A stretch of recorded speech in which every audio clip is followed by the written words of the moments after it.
ሰበር ዜና የተከበራችሁ ግሎባል ኒውስ ተከታታዮቻችን ሰበር ዜና አለን። ዩናይትድ ስቴትስ እና ኢራን ለሁለት ሳምንታት የሚቆይ የተኩስ አቁም ስምምነት ማድረጋቸውን ከደቂቃዎች በፊት ይፋ አድርገዋል። ዶናልድ ትራምፕ በሆርሙዝ ወሽመጥ በኩል የሚደረገው የመርከቦች እንቅስቃሴ እስካልተገደበ ድረስ በዩናይትድ ስቴትስ እና በኢራን መካከል ለሁለት ሳምንታት እንዲቆይ በቀረበው የተኩስ አቁም ስምምነት ላይ መግባባታቸውን ገልጸዋል። በኢራን የውጭ ጉዳይ ሚኒስቴር አባስ አራግቺ በበኩላቸው በኢራን ላይ የሚሰነዘሩ ጥቃቶች የሚቆሙ ከሆነ ቴህራን ውጊያውን ለማቆም እንደምትስማማ አስታውቀዋል።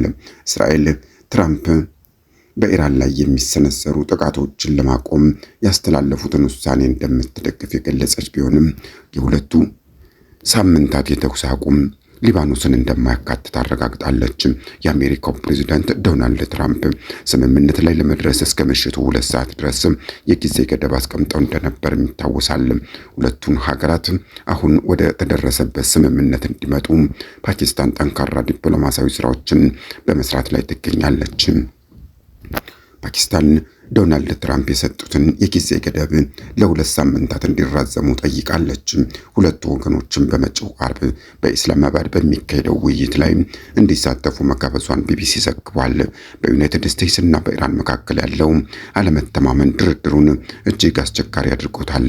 ይህ በእንዲህ እንዳለ ታዲያ የተኩስ አቁሙ ስምምነት ከታወጀ በኋላ የነዳጅ ዋጋ በከፍተኛ ሁኔታ እየቀነሰ ነው የሚገኘው።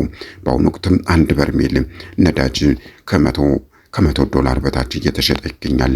በአሜሪካ ዌስት ቴክሳስ ኢንተርሚዲየት የነዳጅ ዋጋ በ18 በመቶ ቀንሶ $92.60 ወርዷል። በተመሳሳይ የብሬት ድፍድፍ ነዳጅ ዋጋ በበርሜል በ6% ቀንሶ $103.40 ሆኗል። በቀጣይ የሆርሙዝ ሰርጥ ለሁሉም መርከቦች ተከፍቶ ነፃ ዝውውር ሲደረግ የነዳጅ ዋጋ ከዚህ ሊቀንስ እንደሚችልም ይገመታል።